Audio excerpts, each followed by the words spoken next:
வணக்கம் நேயர்களே, ஸ்ரீ குபேரன் டிவி நேயருக்கு லக்ஷ்மணா அன்பு வணக்கங்கள். இப்போ நம்ம பார்க்க போகிறது வார ராசி பலன் 12ஆம் தேதியிலேருந்து 18ஆம் தேதி வரை எப்படி இருக்க போதுன்னு பார்க்க போகிறோம். ஸோ எப்போதுமே சொல்கிறதாங்க லக்னத்துக்கு பாருங்கள். ஸோ உதாரணமாக வந்து ஒரு மகர லக்னம் விருச்சிக ராசினா நீங்கள் விருச்சிக ராசிக்கான பலன்களை பார்க்கறத விட மகர ராசிக்கான பலன்களை பார்க்க ரொம்ப பர்ஃபெக்டாக இருக்கும். முதல்ல வர்றது பொது பலன்கள். ஸோ அதுக்கப்புறம் நமக்கு டிப் ஆஃப் த வீக் வருது எதிரிகள் பிரச்சனைகள் இல்லை இருக்கிறவங்களுக்குலாம் வந்து ஒரு சூப்பரான ஒரு டிப்பு மறக்காமல் பாருங்கள். ரிஷபராசி. ஸோ ரிஷபராசிக்கு வந்து பார்த்திங்கன்னா உங்களது ராசியாதிபதி சுக்கிரன் வந்து உங்களுக்கு 11 உச்சம், அதுவும் சனியுடைய சாட்டில் சனியுடைய இருக்கும். ஒரு பெரும் பணம் வர்றதுக்கான வாய்ப்பு, தொழிலும் சரி அப்பா சம்மந்தமான விஷயங்களும் சரி ஒரு பெரிய பணம் வர்றதுக்கான வாய்ப்புலாம் ரொம்ப நல்லா இருக்குது. ஸோ அது வந்து கிடைக்கும்னா கண்டிப்பாக கிடைக்கிறதுக்கான வாய்ப்புலாம் இருக்கும். ரொம்ப வலுவாகவே இருக்குது. ஆனால் கஷ்டங்கள் இருக்குமானா கொஞ்சம் வந்து ஹார்ட் ஒர்க் பண்ணணும். ஏன்னா சனின்னும் போது அந்த ஒரு ஹார்ட் ஒர்க் கொடுத்து தான் அந்த பணம் வரும். ரொம்ப லாபகமாக உடனே வரும், உடனே தானே கொஞ்சம் நீங்கள் நிறைய முயற்சி பண்ணும்போது நல்ல லாபம் வர்றதுக்கான வாய்ப்புலாம் ரொம்ப நல்லா இருக்குது. ஏன்னா சனி சுக்கிரன், அதுவும் உச்சமான சுக்கிரன் சனின்ற ஒரு கோர்வை இருக்கும்போது பெரிய லாபத்தை கண்டிப்பாக கொடுத்துரும். ஒரு பெரிய லைஃப் டைம் மணி தான், ஒரு பெரிய பணம் வர்றதுக்கான வாய்ப்புலாம் ரொம்ப நல்லா இருக்குது.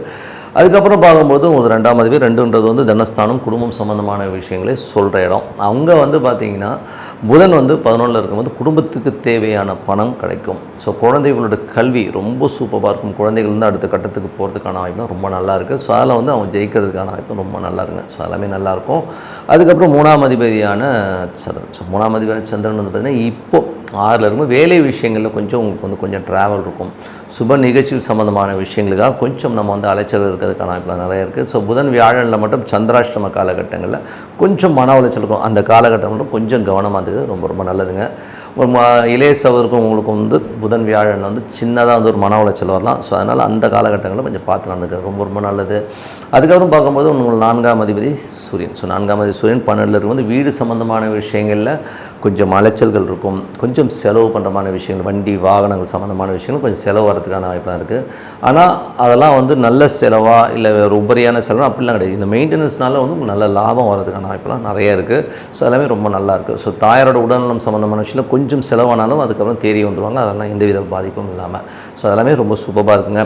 அதுக்கப்புறம் வந்து 5ஆம் அதிபதியான புதனும் 11 இருக்கும்போது குழந்தைகளுடைய கல்வியில் வந்து எதிர்பார்க்காத அளவுக்கு வந்து ஒரு நல்ல ஒரு திருப்பம், நல்ல ஒரு லெவலில் செட்டில் ஆகிறதுக்கான வாய்ப்புலாம் ரொம்ப நல்லா இருக்கும். ஸோ அதெல்லாமே ரொம்ப பெரிய ப்ளஸ்ஸாக இருக்குங்க. ஸோ அதெல்லாமே ரொம்ப நல்லாயிருக்கு.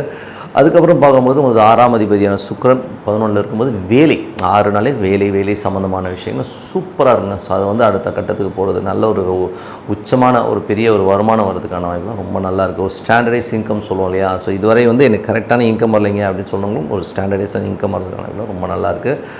அதுக்கப்புறம் பார்க்கும்போது உங்களுக்கு 7ஆம் அதிபதியான செவ்வாய். ஸோ 7ஆம் அதிபதியான செவ்வாய் வந்து 3ல் இருக்கும்போது அது காமத்திரிகோணம். ஸோ 3, 7, 11 அது ஒரு மிங்கிள் ஆகும்பொழுது அது ஒரு காமத்திரிகோணம். அதனால் வந்து அந்த மாதிரியான விஷயங்கள் கொஞ்சம் வந்து இந்த செக்ஸுவல் அஃபேரு எல்லாம் இருக்கும். நிறைய பேருக்கு என்னென்னாங்க இதை பற்றிலாம் பேசுவீங்கன்னா எல்லாம் வாழ்க்கையில் இருக்கிறது தான்.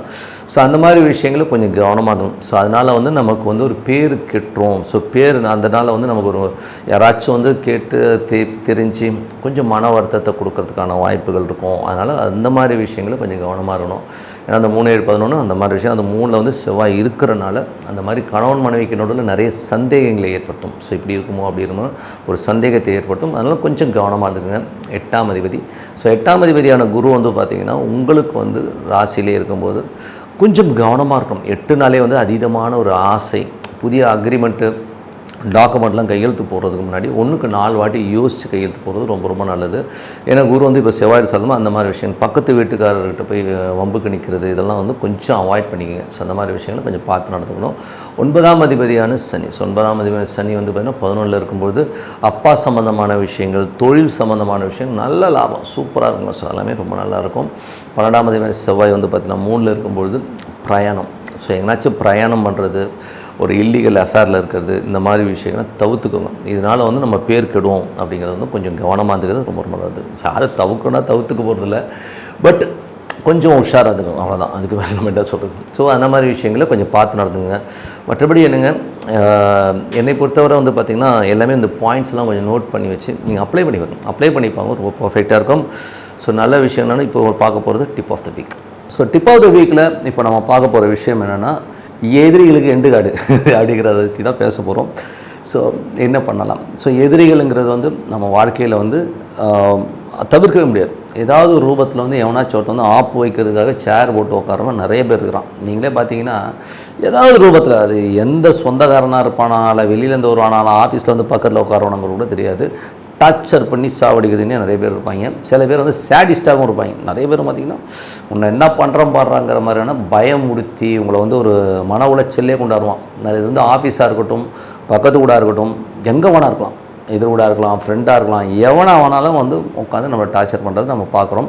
சில நேரங்களில் உறவு முறைகள்லையும் இருக்கும். ஸோ உறவு முறைகள்லையும் பார்த்திங்கன்னா ஒரு மாமியாராக இருக்கும், அம்மாவாக இருக்கும், பெத்த அம்மாவுக்கும் பொண்ணுக்குமே அந்த மாதிரி விஷயங்களும் நிறைய நடக்குது நீங்கள் பார்த்தீங்கன்னா. ஸோ அந்த மாதிரி உறவு முறைகளையும் வந்து நிறைய டார்ச்சர் பண்ணுறவங்க நம்மளை வந்து எப்படா இதை விட்டு வெளியில் வருவோம், இப்படி பயமுடுத்தி என்னை டென்ஷனும் டார்ச்சரும் பண்ணிகிட்டு இருக்காங்களேன்னு சொல்கிறவங்களுக்கு தான் இந்த டிப்பு. ஏன்னா வந்து எதுக்கு சொல்கிறேன்னா, இது வந்து கண்டிப்பாக வந்து நீங்கள் அப்ளை பண்ணி பாருங்கள், ரொம்ப பர்ஃபெக்டாக ஒர்க் ஆகும். இது வந்து டெஸ்டடு, ஓகேங்களா. இந்த வந்து பரிகாரம் வந்து நம்ம டெஸ்ட் பண்ணி சக்ஸஸ் ஆன ஒரு பரிகாரம் தான். அதனால தான் சொல்கிறோம், எதிரிகளுக்கு எண்டு காடகான பரிகாரம் என்ன. இதில் வந்து பார்த்திங்கன்னா நீங்கள் கூகுள் போங்க, கூகுளில் போய்ட்டு ஆதித்ய ஹிருதயம்னு அடிங்க. ஸோ ஆதித்ய ஹிருதயம்னும் போது அந்த ஸ்லோகன் என்ன லாங்குவேஜ் உங்களுக்கு தெரியுமா, தமிழ், இங்கிலீஷ், எதில் வேணால் போட்டிங்கன்னா வரும், அது படிங்க.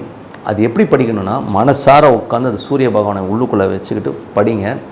படிக்கும்போது என்ன ஆகுனாங்க, அது ஒரு தனி வைப்புங்க.